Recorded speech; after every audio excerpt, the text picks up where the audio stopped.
In the previous class, we had finished this topic, that is the general forced vibrations of single degree of freedom systems.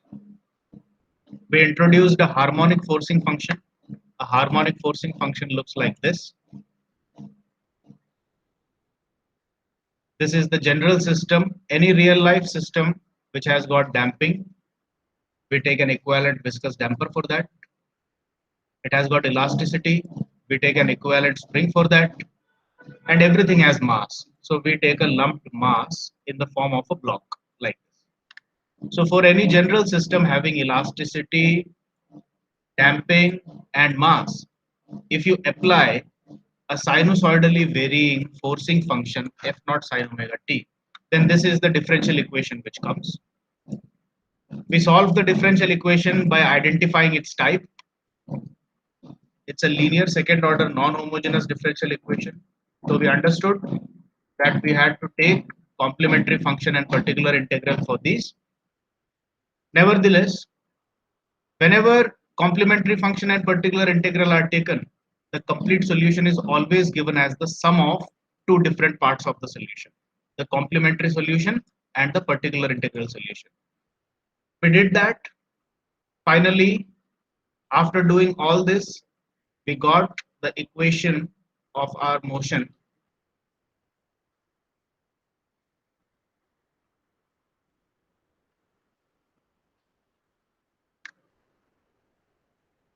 And finally, as the topic of our investigation was to find out how much was the amplitude of vibration and how much was the phase angle. So these two were also found out. And finally, this is the equation of motion, complementary function and particular integral. Then we understood that complementary function solution is transient and the particular integral solution is steady state. So this will carry on even after some time, but after some time this will disappear. So eventually what remains is only this. And then we understood the concept of magnification factor. What is the meaning of YST, which is called as zero frequency deflection? What is Y naught? What is Y naught upon YST? Then we understood the importance of frequency response curves, which is basically magnification factor taken on y-axis and frequency ratio R taken on the x-axis. So these are the curves, and then we understood some characteristics of the curves also. There is another curve which we did not discuss in detail, phase angle plot, but this comes out from this relationship, phi equal to tan inverse of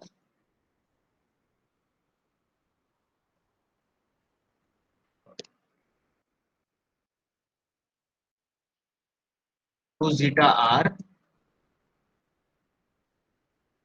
upon 1 minus r square.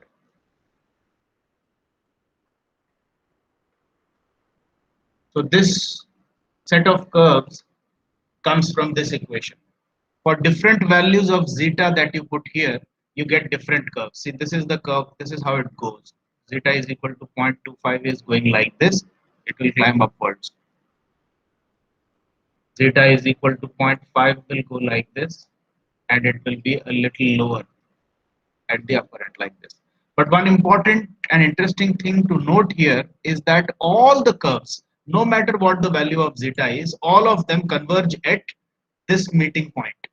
That means when the phase angle is 90 and frequency ratio is 1.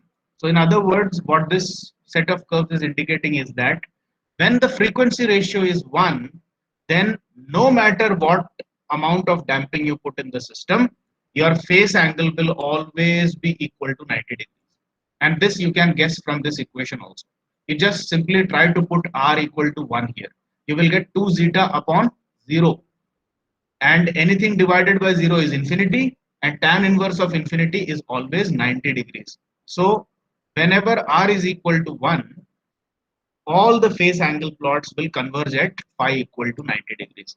So this is one significance that we can take from the phase angle plot. But the important thing for you guys, as far as the examinations go, is that you should remember how to draw the frequency response curves and the phase angle plot curves neatly. Okay. And then we took some important observations that have to be remembered for frequency response curves. And we found another relationship, and we discovered a new term, or rather we defined a new term, omega suffix p. This is called as peak frequency. What is the meaning of peak frequency? This is the value of, see, I will once again explain it to you how peak frequency comes. You know your forcing function is f naught sine omega t. And when you apply this forcing function on a spring mass damper system,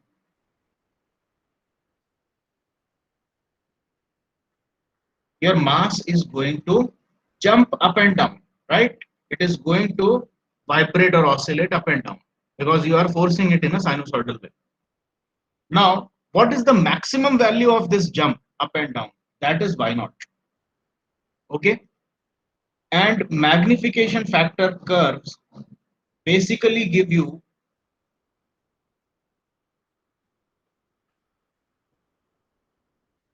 this y naught upon yst. Since yst is a constant, so basically they tell you what the value of y naught is.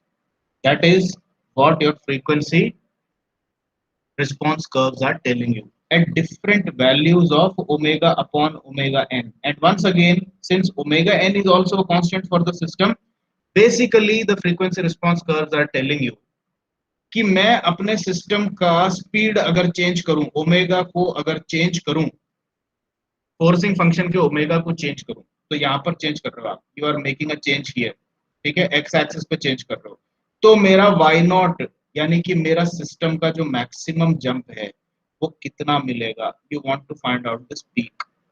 So this is what you are trying to discover कि कितना omega रखूं या किससे कि मेरे को peak amplitude मिले.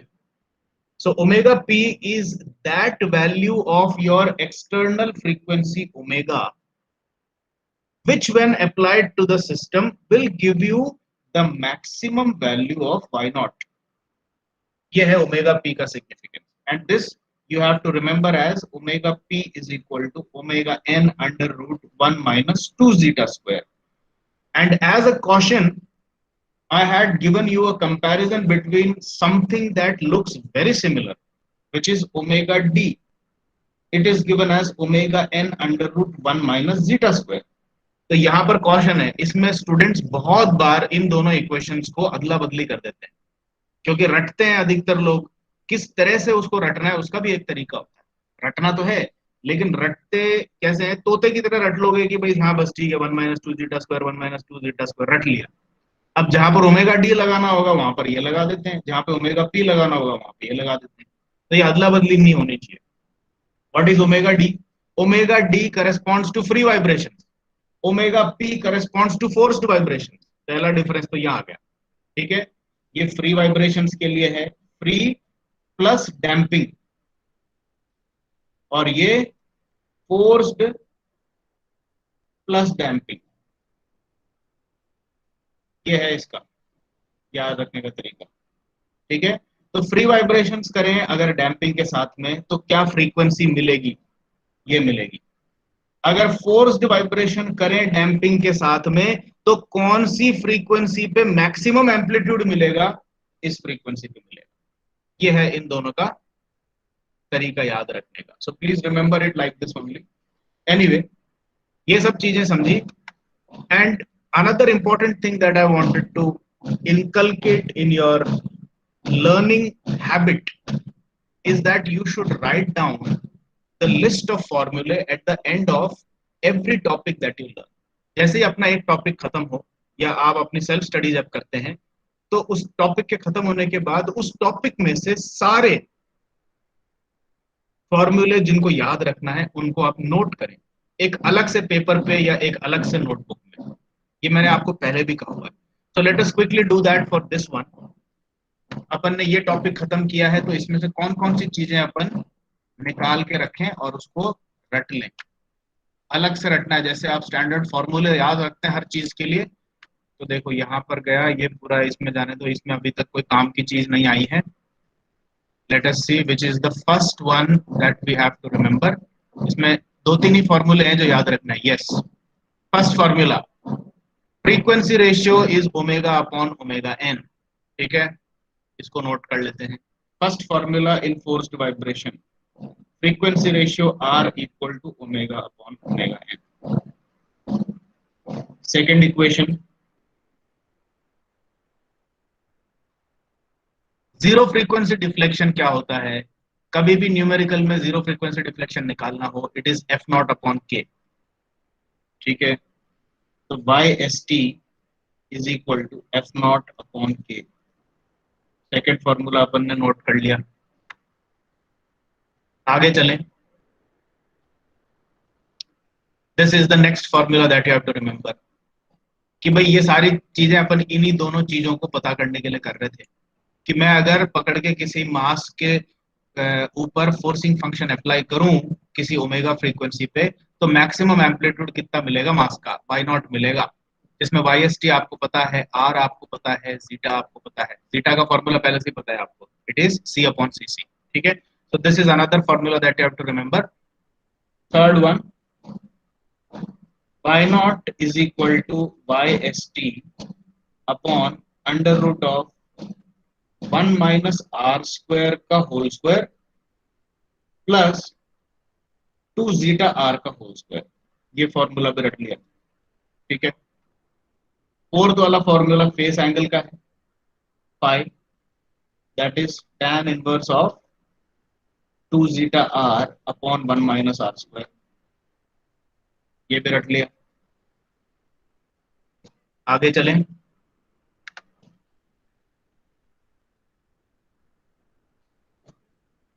ये सारी चीजें हमको पता है पहले से ही। Magnification factor is Y naught upon Y S T. इस फॉर्मूले को अलग से रटने की जरूरत नहीं है, क्योंकि ये फॉर्मूला अपन ऑलरेडी यहां लिख चुके हैं। देखिए, y equal to Y S T upon this है। तो अगर मैं वाई एस टी को यहाँ वाई नॉट के नीचे लाके रख दूं डिनोमिनेटर में, तो ये मैग्निफिकेशन फैक्टर बन गया। Y naught upon Y S T is magnification factor, तो इसी फॉर्मूले से डायरेक्टली बन जाएगा। So all that I have to remember is कि वाई नॉट और वाई एस टी के बीच में रिलेशनशिप तो इस फॉर्मूले से मुझे याद है ही। तो मैं बस सिर्फ इतना याद रख लेता हूं कि मैग्निफिकेशन फैक्टर अगर कोई पूछे तो सिर्फ इतना ध्यान रहे कि ये Y naught upon Y S T है, और वो इसी फॉर्मूले से मिल जाएगा। वाई एस टी को सिर्फ नीचे लिया हो इसके, दैट्स इट। ठीक है, 5 फॉर्मूले हो गए। फिर उसके बाद देखें क्या है। फिर फ्रीक्वेंसी रिस्पॉन्स कर्व्स आ गए। फिर ये बात आई कि किसी भी कर्व के लिए ये पीक कहाँ मिलता है, कौन सी फ्रीक्वेंसी पे ये पीक मिलेगा मुझे। ये देखो, इसको नीचे को ले जाऊंगा मैं, I will extrapolate it downward. तो मैं इस जगह पे ओमेगा बाई ओमेगा एन देख रहा हूं कितना आएगा, और चूंकि इस ओमेगा बाई ओमेगा एन की वैल्यू पे मुझे पीक मिला था, तो मैं इस ओमेगा को ओमेगा पी लिखूंगा। This is what I call as omega P, peak frequency. ठीक है, तो पीक फ्रीक्वेंसी का एक फॉर्मूला और है जो अपन ने डिराइव करके देख लिया था। This is it. So this is the last formula that we have to remember. 6 फॉर्मूले आ गए आपके पास इसमें से याद रखने के लिए। Omega P is equal to omega N under root 1 minus 2 zeta square. अब देखो, ये सारे फॉर्मूले इकट्ठे कर लिए अपन ने। अब अपन इसको बंद कर देते हैं।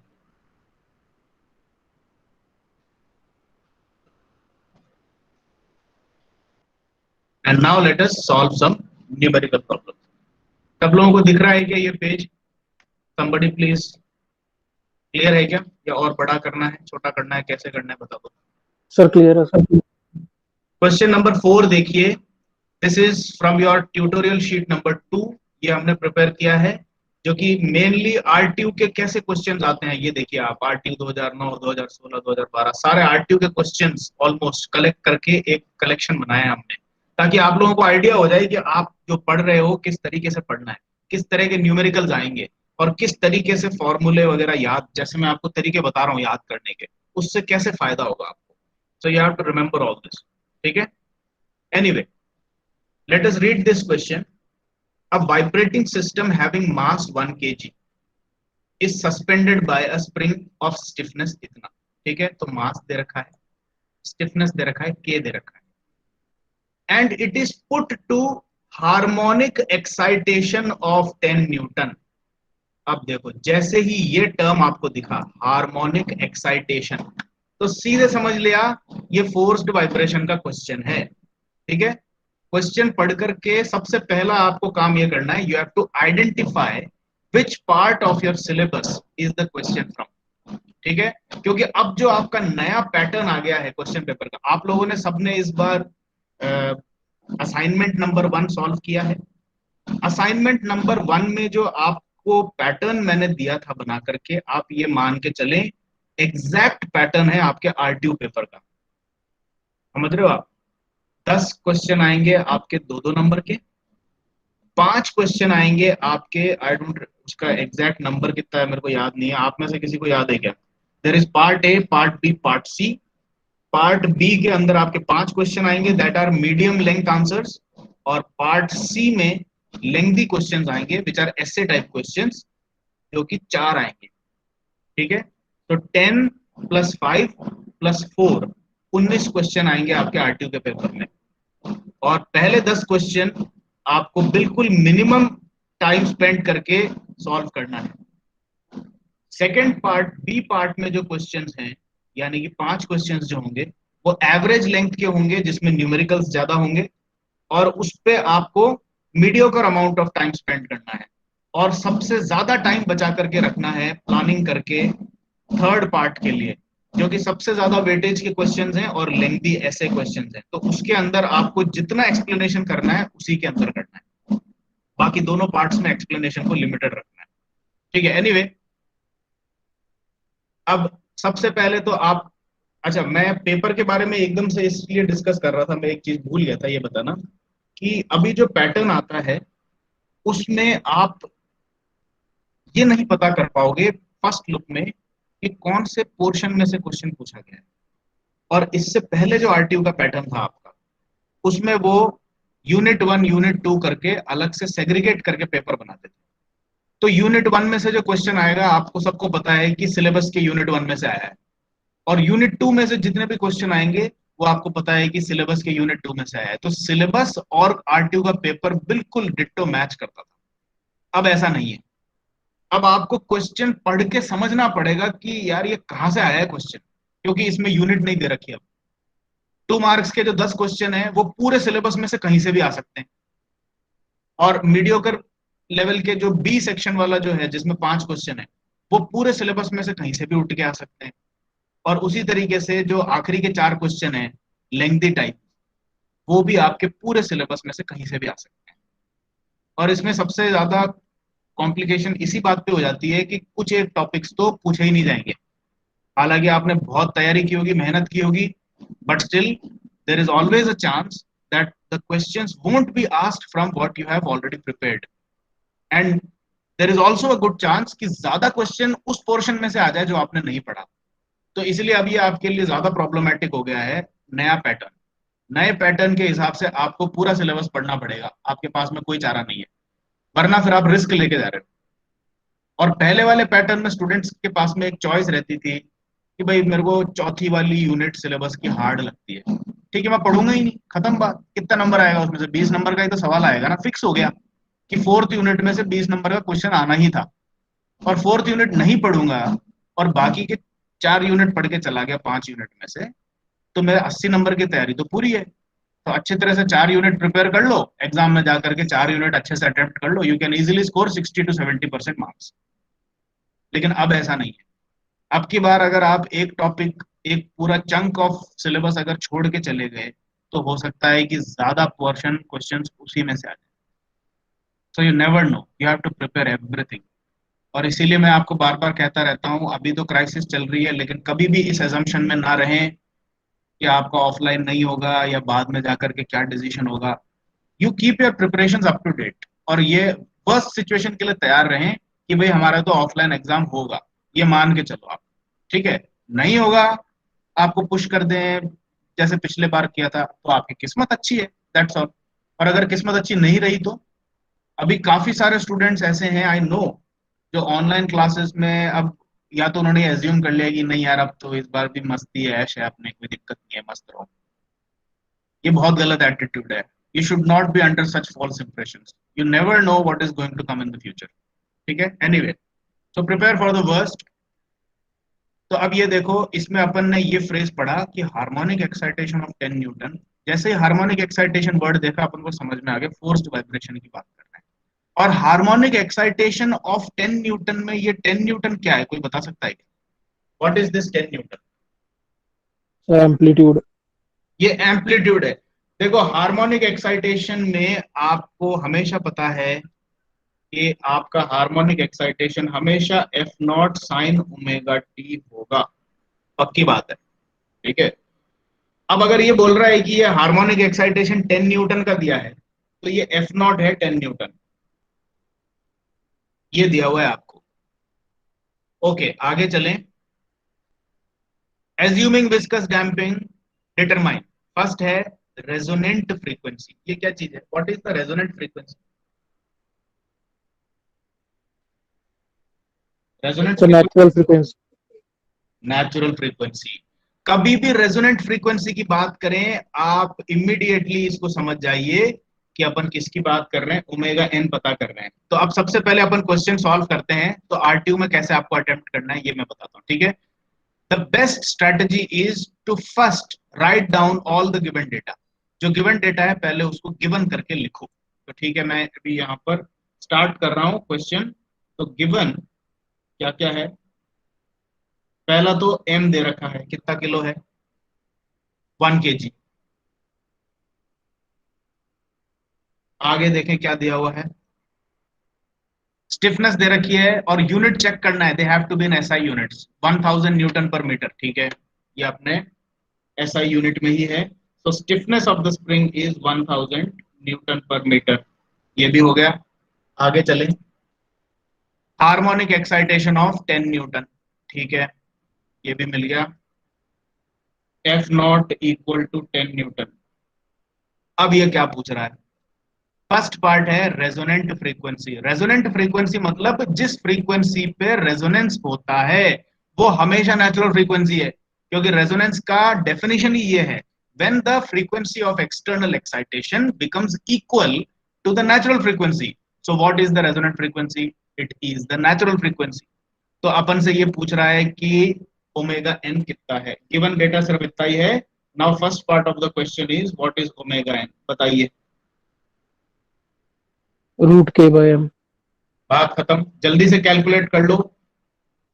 देखो, मेरा अनुरोध तो आप लोगों से सबसे यही है कि सब लोग आप पार्टिसिपेट करें, मगर जो नहीं करना चाहते मैं उनके ऊपर टाइम भी वेस्ट नहीं करूंगा। जो कर रहे हैं अभी पार्टिसिपेट, दो students are paying attention, I request them to take out their calculators and their pen and paper and solve along with me. ये आपके आरटीयू का क्वेश्चन है, ये देखिए, आरटीयू का क्वेश्चन ही करा रहा हूँ। आरटीयू 2012 2016 दोनों में रिपीट हुआ क्वेश्चन है ये। ठीक है, तो आपकी तैयारी हो रही है एग्जाम की, तो please participate with me, take out your calculators and tell me the answer. कितना है ओमेगा एन? 31.623 रेडियन पर सेकेंड। ठीक है, आपके लिए यहाँ पे सॉल्यूशन भी मैंने बना रखा है, your answer is correct, 31.62 radiance per second. ठीक है, आगे चलें। अंडर रूट ऑफ के बाई एम करना है आपको, के दे रखा है, एम दे रखा है, यानी कि under root of 1000/1। Okay, part 2।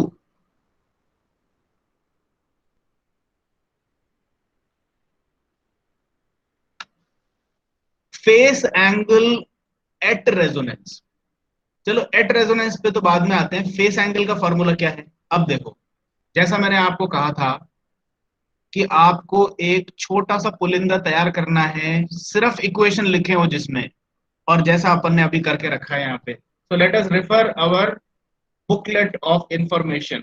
इसमें कौन सा इक्वेशन यूज करूं जिसमें फेस एंगल का इंफॉर्मेशन दिख रहा हो आपको? 1 2 3 4 5 6, विच equation? So fourth. Equation number 4। और आपने अगर तरीके से, जैसा मैंने आपको इंस्ट्रक्ट किया, आपने अगर इक्वेशंस की बुकलेट बना ली अपनी और उसको मन में अच्छी तरह से याद करके आए हो, तो यहाँ पे आपको 1 सेकेंड लगेगा। फेस एंगल की बात कर रहे हैं, फटाक से लिखा। फेस एंगल कितना होता है? tan inverse of 2 zeta are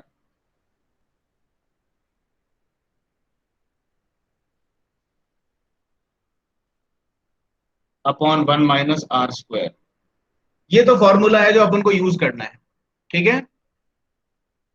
अब ये बोल रहा है फेस एंगल एट रेजोनेंस। इसका क्या मतलब है?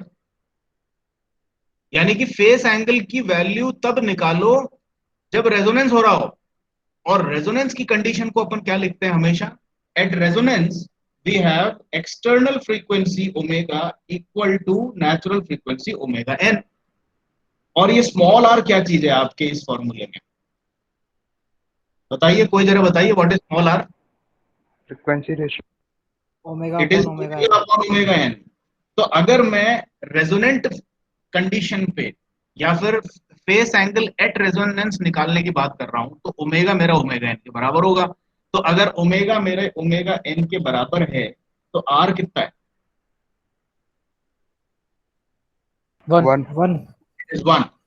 अब आर की वैल्यू 1 पुट कीजिए और फाई निकालिए जल्दी से। 5/2. आर की वैल्यू जब 1 होगी तो यहां देखो, ऊपर तो हो जाएगा 2 पाई इंटू आर, 1 हो गया। और नीचे आ जाएगा 1 - r², यानी कि 1 - 1, that is 0। So basically you are dealing with tan inverse of 2 zeta upon 0। अब ये जीटा कितना है इसकी तो कोई इंफॉर्मेशन है नहीं, मगर है तो एक रियल नंबर ही। तो any real number divided by 0 is infinity. So it is tan inverse of infinity, which will definitely be 90 degrees or pi/2 radians. तो इन दोनों में से कोई भी एक आपका आंसर है, या तो pi/2 रेडियन लिख दो या 90 डिग्री लिख दो। दिस इज योर आंसर, ठीक है। ये आ गया अपना pi/2। ओके, नेक्स्ट क्वेश्चन पे चलते हैं। Amplitude at resonance. एम्पलीट्यूड किसका? मास का एम्पलीट्यूड होगा, मास ही तो वाइब्रेट करेगा, ठीक है। वापस से सेट ऑफ इक्वेशंस पे चलते हैं और देखते हैं कि एम्पलीट्यूड की इंफॉर्मेशन कहां दी हुई है।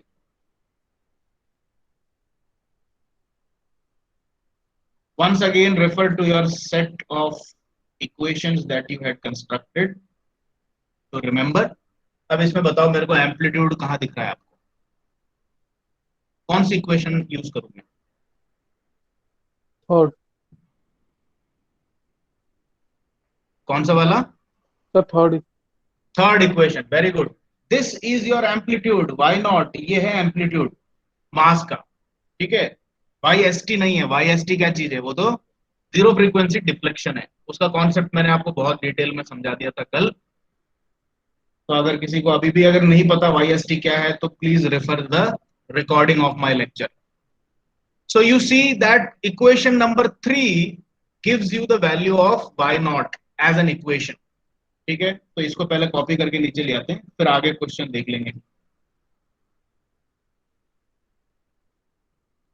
एम्पलीट्यूड निकालना है, वो formula Y S T upon √1 - r² का whole square plus 2 zeta R का होल स्क्वायर, ये है भाई। और इसमें अब ये वाई एस टी भी पता होना चाहिए। वाई एस टी का फॉर्मूला जरा बताइए, किसी को याद है क्या अभी? F0/K. Very good. Okay, are क्या है?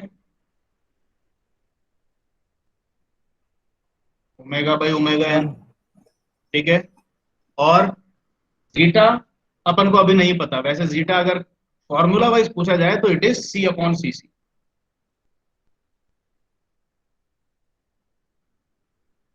देखते हैं क्या क्या करना पड़ेगा अपन को। क्वेश्चन में देखें एक बार, एम्पलीट्यूड एट रेजोनेंस पूछा है। तो अब मैं सबसे पहले तो इसमें क्या करूं ये बताओ। एट रेजोनेंस का मतलब आर कितना हो गया? 1. 1 हो गया, ठीक है। तो 1 हो गया सबसे सर। पहले तो एक काम करते हैं, इसको सिंप्लीफाई करो, आर की वैल्यू 1 रखो इसमें। आर की वैल्यू 1 रखी तो ये कितना आ जाएगा, वाई एस टी अपॉन, यहां पर 1 रखेंगे आर पे, 1 माइनस 1 ये 0 हो जाएगा। आर की वैल्यू 1 रखेंगे तो 2 जीटा का होल स्क्वायर का अंडर रूट होगा तो 2 जीटा आ जाएगा। सही है क्या, देख के बता दो, Yes, sir. Yes, sir. है ना। यस तो सर। कुल करके अब मेरे पास में ये इक्वेशन रह गई, at resonance my y naught or the amplitude is equal to y st upon 2 zeta। ठीक है, तो अब y st और zeta दोनों की मेरे को वैल्यू पता करनी पड़ेगी। तो चलो y st पता करके बताओ कितना। 0.01 मीटर। F पता है, k पता है, ठीक है, तो ये कितना आ जाएगा 0.01। इसकी यूनिट है क्या कुछ, y st मीटर। मीटर, बिल्कुल सही। जीटा की बात करें, फॉर्मूला वाइज हमें याद होना चाहिए, इट इज c बाई सी सी। ठीक है, c की वैल्यू तो आपको गिवन होनी चाहिए, it has to be given somewhere in the question, क्योंकि c की वैल्यू आप किसी फॉर्मूले से नहीं बना सकते। c की वैल्यू मैं फॉर्मूले से ला सकता हूं, कोई बता सकता है क्या है c की value formula 2 wise. into root 2 into root of km। Very good, तो इसकी जरा वैल्यू भी कैलकुलेट करके बता दो, सी कितना है।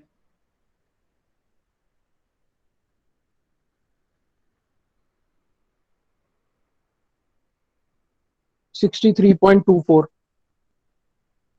न्यूटन मीटर पर radian. Very good, newton metre पर रेडियन नहीं होगा, न्यूटन सेकेंड पर मीटर। न्यूटन सेकंड पर मिनट। सॉरी।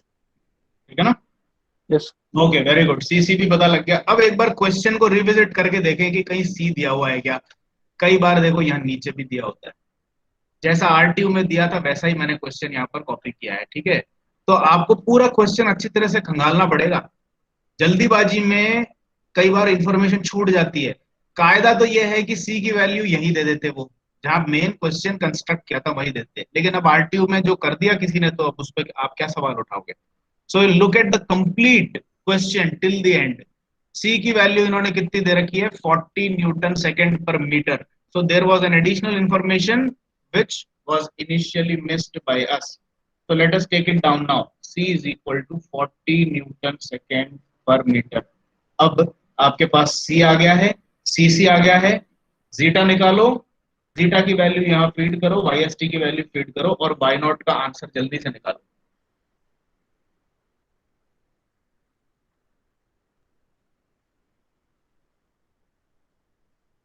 7.9 mm। चेक कर लेते हैं अपन, 7.9 mm, very good, absolutely correct answer. वैसे मीटर में अगर सारी वैल्यूज डालोगे तो 7.9 इंटू 10⁻³ मीटर आता है, which is eventually equal to 7.9 mm। ठीक है, ये आंसर भी करेक्ट है। और कुछ देखें है क्या, yes, the frequency corresponding to the peak amplitude, ये क्या है और कैसे निकालेंगे आप बता दो।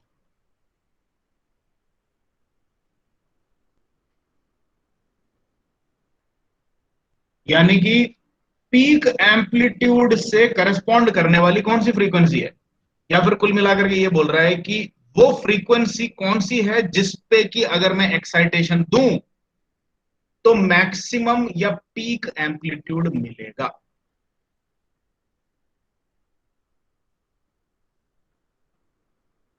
रेजोनेटिव फ्रीक्वेंसी पर। गलत, ये हमारी धारणा है कि रेजोनेंस फ्रीक्वेंसी पे ही मैक्सिमम एम्पलीट्यूड आएगा। ये धारणा हमारी फ्रीक्वेंसी रिस्पांस कर्व्स ने तोड़ दी। क्यों, क्योंकि फ्रीक्वेंसी रिस्पांस कर्व्स ने हमको ये चीज दिखाई,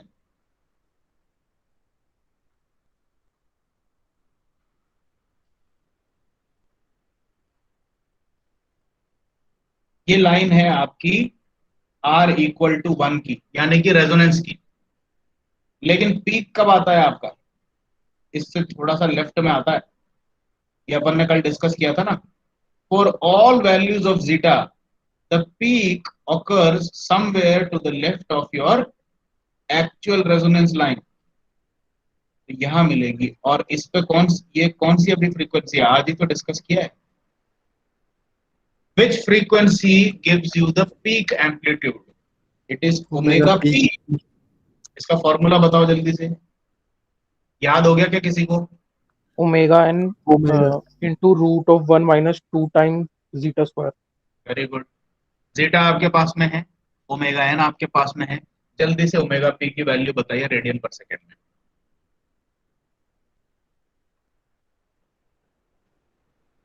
14.14 रेडियन पर सेकंड। 14.36 आया है मेरे कैलकुलेशन के हिसाब से, लेकिन ठीक है 14.14 भी आपका करेक्ट मान लिया जाएगा, अप्रोक्सीमेशन है। ठीक है, तो this is how you solve the question. तो आपने देखा कि अगर आपको सारे फॉर्मूला टाइमली याद करने की सिचुएशन में अगर आप हैं, आपकी तैयारी अगर एग्जाम की ऐसी है कि आपके सारे फॉर्मूले आपके पास में रटे हुए हैं, तो आप मान के चलो ये जो क्वेश्चन है ये आपको आराम से 8 से 10 नंबर दिला देगा easily. This question is 8 to 10 weightage. और ये क्वेश्चन देखा आपने, इससे सिंपल क्वेश्चन कहां से लाके लेके आएंगे? सारे फॉर्मूले डायरेक्ट एप्लीकेशन ही तो किए हैं आपने, कोई ज्यादा दिमाग थोड़ी लगाया है इसमें। तो अब आपको मैं बेसिकली बार बार इसी बात पे आपको पिन पॉइंट कर रहा हूं कि फॉर्मूले का लिस्ट बनाना है, फॉर्मूले रटने हैं। क्योंकि अपन जब डेरिवेशन करते हैं और वाइब्रेशन के सारे कॉन्सेप्ट समझते हैं, फ्रीक्वेंसी रिस्पॉन्स हो गया, फेस एंगल हो गया, पीक एम्पलीट्यूड आ रहा है, ये आ रहा है, it becomes a lot of information to be absorbed by the brain. But after understanding and going through all this, what you have to do is you have to simplify everything. You have to simplify your stuff, take down the basic important information, jot it down, keep it separate, and then keep on revising it every day on a regular basis, so that at the time of examination, your brain is so much ready to come up with the formula at the click of an instant. एक instant में जैसे ही पूछा resonant frequency are equal to 1, phase angle tan inverse 2 pi zeta upon 1 minus R square, रटा हुआ है भैया। Amplitude at resonance, amplitude का फॉर्मूला, हाँ वो मैग्निफिकेशन फैक्टर का फॉर्मूला है, y naught is equal to Y S T upon under root 1 minus R square का whole square plus 2 zeta R का होल स्क्वायर, खत्म बात, रट लेना है सब कुछ। ठीक है, इस तरीके की तैयारी हो तो वाइब्रेशन के पेपर को बिल्कुल फोड़ के आओगे सबके सब। इतने ऐसे ही क्वेश्चंस आते हैं, डायरेक्ट क्वेश्चंस आते हैं, घुमा फिरा के आने वाले क्वेश्चंस बहुत ही कम है। डेरिवेशंस, सारे डेरिवेशंस को अलग अलग से नोट करके रट लो। डेरिवेशंस आती हैं, न्यूमेरिकल्स आती हैं, ये चीजें आपको मैक्सिमम मार्क्स वेटेज देगी। अगर आपने सिर्फ न्यूमेरिकल और डेरिवेशंस की तैयारी भी कर ली तो आप पास तो पक्के ही हो गए, प्लस अच्छा स्कोर भी आ जाएगा आपका। चलो anyway, let us solve one more question. एक और क्वेश्चन है, क्वेश्चन नंबर 11 पढ़ें। A spring mass system with mass 10 kg। ठीक है, अब अपन इंफॉर्मेशन एक बार इसको कॉपी करना स्टार्ट कर लेते हैं। Let me just clear your page here.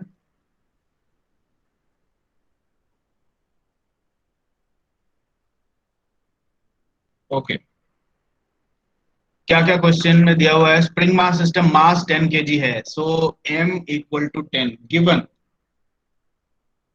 Always start with the topic given. Given आप अपने आंसर शीट में भी लिखें और सारी इंफॉर्मेशन एक जगह इकट्ठी करें। मास 10 kg, आगे चलें। एंड स्टिफनेस 5000 न्यूटन पर मीटर, एसआई यूनिट में है, बहुत अच्छी बात है। K is equal to 5000 newton पर मीटर। आप भी साथ साथ नोट कर लें, ठीक है। Is subjected to a harmonic force of amplitude 250 newton and frequency omega. ठीक है भाई, इन्होंने ओमेगा नहीं दिया लेकिन ये तो दे दिया। ये क्या चीज है आप बताओ? F naught. This is F not. So again F not is given 250 Newton. If the maximum amplitude of mass is observed to be 100 mm। अब मेरे को कोई जना बता दो ये क्या दिया हुआ है, ये 100 mm क्या है? Omega P. क्या है ये? ध्यान से पढ़ो, ये मैंने हाईलाइट कर रखा है यहाँ पे, इसको पढ़ के बताओ ये क्या है ये।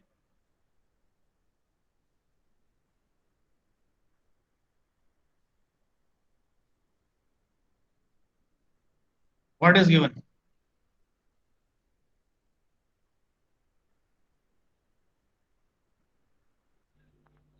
Why not? वाई नॉट है ये। भाई साफ देखो, पहले तो एम्पलीट्यूड देख लिया ना आपने वर्ड, मैक्सिमम एम्पलीट्यूड। एम्पलीट्यूड तो सिर्फ एक ही पढ़ा है आपको अभी तक, वाई नॉट। उसके अलावा और कौन सा एम्पलीट्यूड पढ़ा है आपको? एक ही है, Y naught. So we are talking about Y naught here. यहां पर इन्होंने वाई नॉट दे दिया है, और ऑब्वियसली ये एसआई यूनिट में नहीं है, तो आप इसको एसआई यूनिट में कन्वर्ट करके बताओ कितना है। How should I take this information down?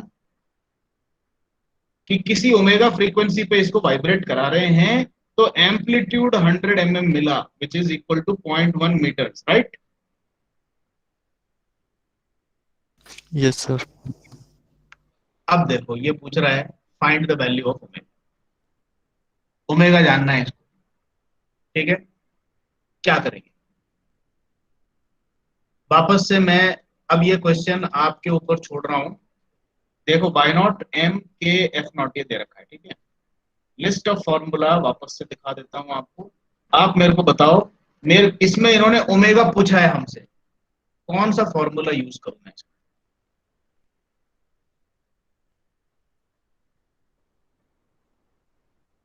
So third. बहुत बढ़िया, थर्ड फॉर्मूला यूज करेंगे, क्योंकि वाई नॉट दे रखा है और कोई भी ऐसा फॉर्मूला नहीं है आपके पास में जिसमें वाई नॉट की इंफॉर्मेशन अवेलेबल हो। तो जो गिवन है उसको देख करके भी आप अंदाजा लगा सकते हैं कि कौन सा फॉर्मूला यूज करना है अपने को, ठीक है? ये पुराना वाला इंफॉर्मेशन है, let us take it out. ये है अपना वाई नॉट दे रखा है, एम दे रखा है, के दे रखा है, लेकिन मेन चीज इसमें ट्रिक यही है, वाई नॉट दे रखा है ना, तो वाई नॉट का फॉर्मूला तो एक बार देखना पड़ेगा ही पड़ेगा कि उससे क्या निकल सकता है। अब देखो उसके अंदर आर बैठा हुआ है, अगर आर बैठा है तो R is omega upon omega N, ठीक है? तो वहां से अपन को ओमेगा मिल जाएगी। तो एनीवे लेट अस टारगेट इक्वेशन नंबर 3। इसको एक बार लिख लेते हैं। तो हमने कहा कि भाई अपन को वाई नॉट का फॉर्मूला पता है, this is equal to Y S T upon under root 1 - r² का whole square plus 2 zeta R का होल स्क्वायर, ठीक है? ओमेगा निकालना है, ऑब्जेक्टिव है कि ये ओमेगा कितना है, यानी कि आपके फोर्सिंग फ्रीक्वेंसी की वैल्यू पूछ रहे हैं ये। एनीवे वाई नॉट दे रखा है, ये पता है। वाई एस टी क्या होता है? भाई इक्वेशन यूज कर रहे हो तो उसके अंदर की सारी चीजें पता होनी चाहिए ना, तो वाई एस टी भी कहीं ना कहीं से तो लाना पड़ेगा। What is Y S T? F naught by K. F naught by K. क्या एफ नॉट और के दोनों गिवन में है क्या? Yes, sir. पता लग गया ये भी। तो वाई नॉट पता है, वाई एस टी पता है। अपना ट्रिक ये है कि भाई अपन इसको सॉल्व कर ले इस इक्वेशन को, और आर पता कर ले कि आर कितना है, ठीक है? क्योंकि आर की वैल्यू अगर पता लग गई तो अपन को basically omega by omega N पता लग गया, और ओमेगा एन तो अपन को वैसे भी पता है कि ये इंफॉर्मेशन हमारे पास में है, it is simply under root के बाई एम। और चूंकि एम भी दे रखा है और के भी दे रखा है, तो ओमेगा एन अपन को मिल जाएगी।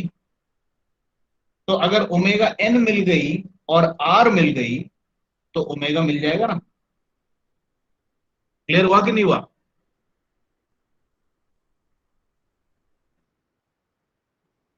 समझ में आया क्या इसको अपन कैसे अप्रोच कर रहे हैं इस क्वेश्चन को? Yes, sir.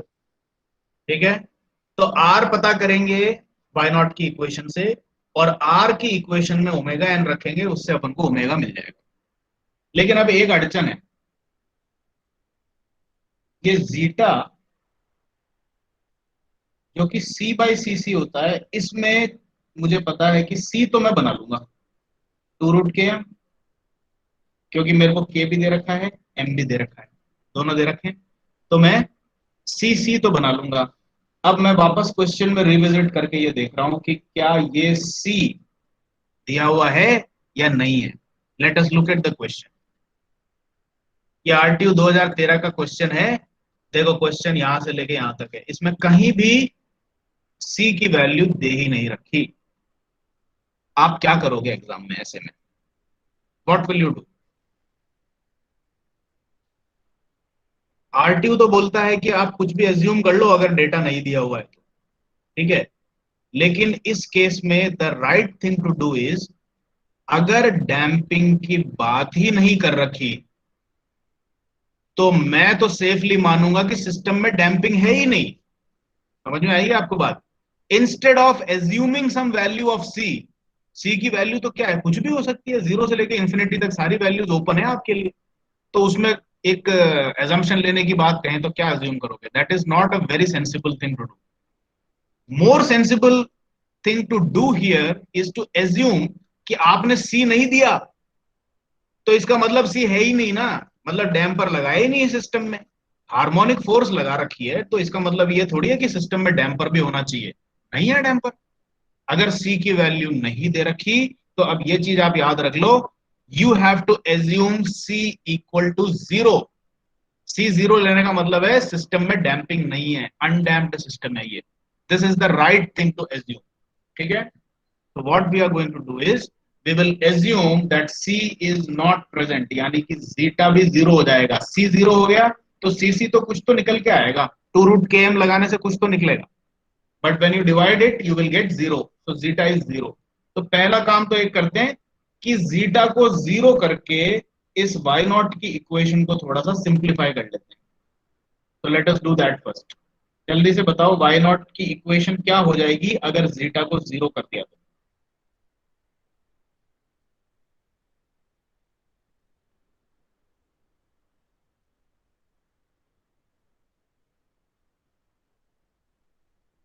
1 minus R square.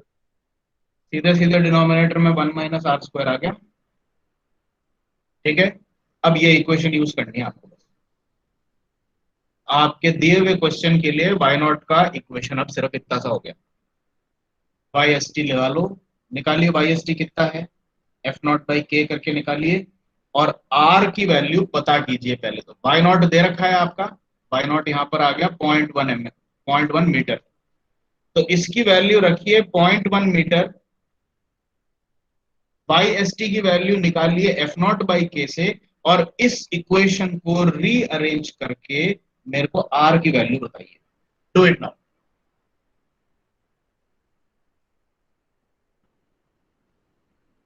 तो 0.7071। 0.7071, ठीक है।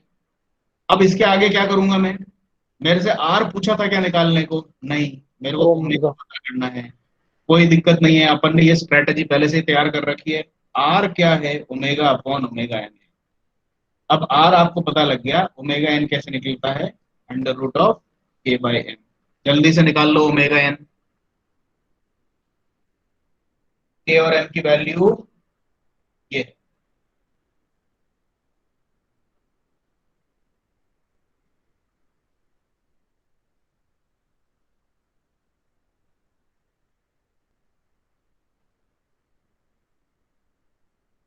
कितनी आई?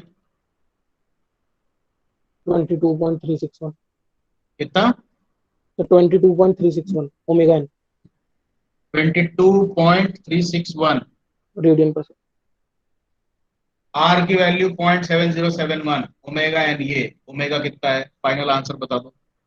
15.812 radian per second. Omega is equal to 15.812। Let us check with the correct answer. 11th है तो एक बार नीचे चलते हैं अपन।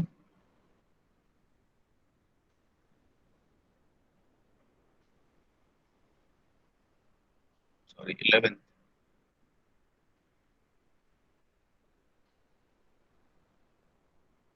15.81 radians per second, absolutely correct answer. ठीक है, आज अपन ने दो न्यूमेरिकल सॉल्व किए, फोर्स्ड वाइब्रेशन को फिनिश कर लिया। जो लोग फॉलो कर रहे थे, आप लोगों को एक वेक्टर मिला कि नहीं मिला? वेक्टर इन द सेंस कि कैसे प्रिपरेशंस करनी है। कई सारे लड़कों को अंदाजा नहीं होता है, and unfortunately most of the students adopt a very toxic way of studying for any kind of examination.